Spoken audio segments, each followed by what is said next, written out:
Hi friends, so how do we memorize a pack of 52 playing cards randomly shuffled? But before we actually jump into complicated stuff, I would like to honestly share with you a very simple memory formula that should really help you come a long way in building a really strong, powerful memory, and that is called ART.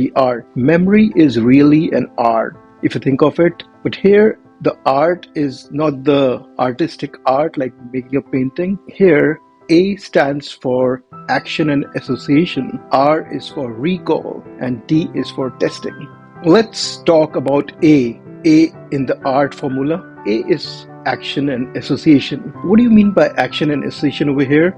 Is we create a very funny or memorable action, something which is so memorable that we just don't forget it. That is an art really, and we link that memorable action with what we're trying to learn. We have built a link, and this link is association. A is for action and association. Now this comprises our memory cue. Building a memory cue is an art, but you will develop it as we go along. The R in art is for recall. Why is recall so important? Let me ask you a question. Do you want to act like a PO, which is I call a passive observer of events, or do you want to be an active learner? You cannot be an active learner if you never do the simple practice of recalling information. When you undertake recalling of information, you're also exposing your weaknesses to come out. Third thing is, when we do these activities, we are improving our comprehension, our understanding of the subject. And when we do that, we are building retention of memory, which is long-term memory. T stands for testing. Now we are having that fear psychosis, the typical examination fear we all develop. So we want to avoid testing. First of all, there's a brain hack. Either our brain goes through fear psychosis or excitement. What we now do is we simply rewire our brain to experience excitement. We build excitement. Oh, we are going for a test. Wow. You pump yourself up with this excitement. Even I know nobody's really excited about giving a test, but you got to rewire your brain to experience this excitement.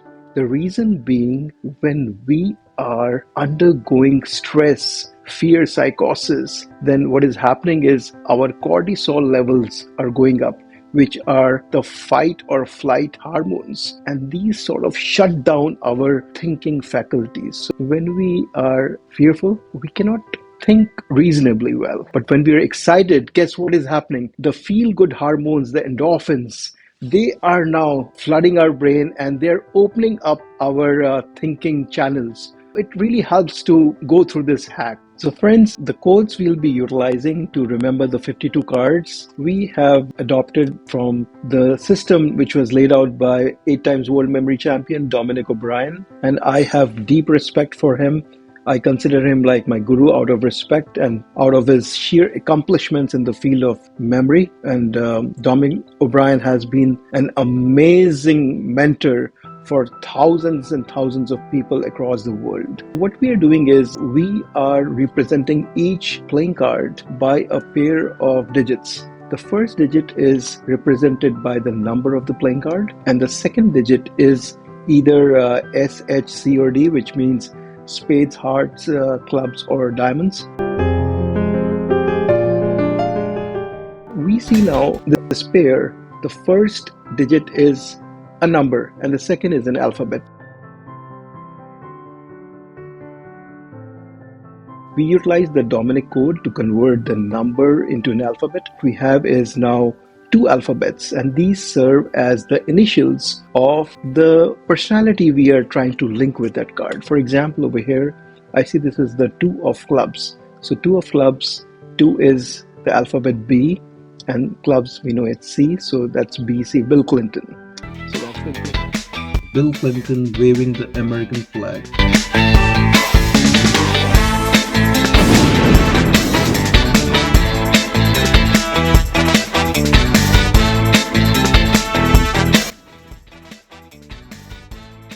So that's Bill Clinton. The second card, that's 4 of clubs.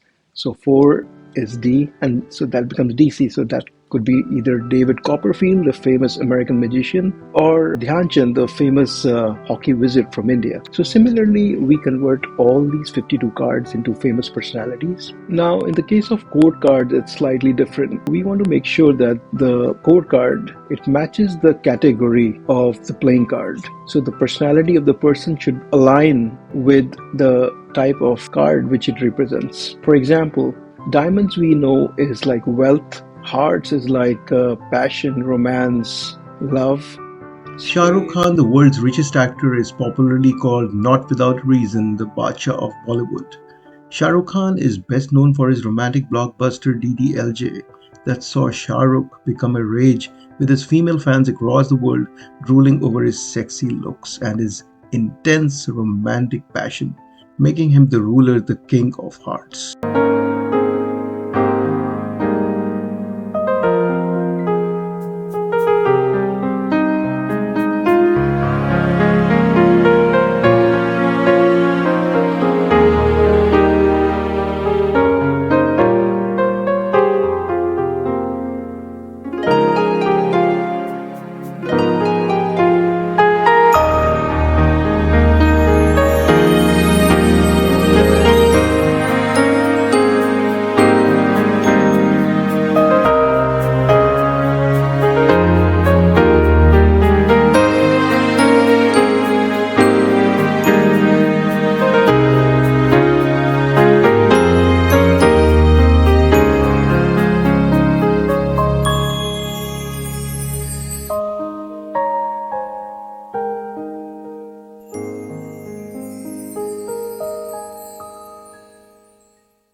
Spades looks like a dagger, so that's like evil, versus clubs, which aligns more with mobbing and clubbing. That's our violent actions. Clubs will be violence, spades evil, diamonds wealth, and heart, of course, love and romance. Friends, are you ready to take up the challenge of remembering 52 cards of a playing deck in a few minutes? Sounds a little difficult, maybe impossible right now, but believe me, we'll make it a real fun and learn process. All we do is start remembering 4 cards at a time in a batch. So that gives us like 13 batches. And after every 3 batches, which means 4 cards per batch into 3 batches is 12 cards. So after remembering every 12 cards, we do a revision quiz. That way, we are incorporating the process of art which we learned, just testing our recalling process. And when we recall information, what we are doing is we are identifying our weaknesses. Now we know what card we don't remember, and then we go back, work on our weaknesses, make sure that our strengths are there and the weaknesses are worked on, and we build the process. And this involves building comprehension and ultimately long-term memory. Many of you would be able to complete this process in a couple of weeks and take like 30 minutes to recall a deck of 52 playing cards with a few errors. And some of you might even do this in 15 minutes. I'm pretty sure that some of you, the talented guys, can do it in 5 minutes. So let's say I want to hear some great news coming from you guys. So let's start the process of learning 4 cards at a time in a batch. We do these batches, do a revision quiz after every 3 batches, and then after maybe 5 or 6 revision quizzes, we'll be there. All right, friend, I wish you the very best, and let's start rocking.